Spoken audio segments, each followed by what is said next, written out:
Smart watch వల్ల major benefit ఏంటంటే ఇది కొంచెం మోటివేషనల్ ఆస్పెక్ట్, అంతకుమించి ఏమీ లేదు.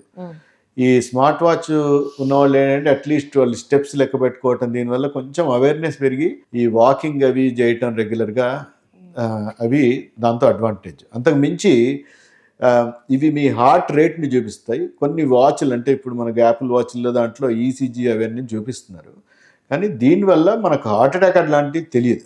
దీనివల్ల మనకు తెలిసేది అంటే అరిథమియాస్, అంటే మీ గుండె కండరాలు ఏదైనా ప్రాబ్లం వస్తే తెలియదు, కానీ గుండె దడలో మార్పు వస్తాయి, అంటే ఫాస్ట్గా వెళ్ళటం, ఇర్రెగ్యులర్గా వెళ్ళటం, అంటే ఏట్రిల్ ఫిబ్రిలేషన్ అంటారు.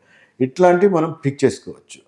ప్లస్ కొంతమందికి యాంగ్జైటీ వచ్చినప్పుడు గుండె దడలో ఏం తేడా వచ్చింది అనేది దాంట్లో కొన్ని క్యాచ్ చేయొచ్చు. కానీ దీనివల్ల మేజర్ బెనిఫిట్ లేకపోయినా 1-2 సిచ్యువేషన్స్లో మైనర్ అడ్వాంటేజ్ ఉంది.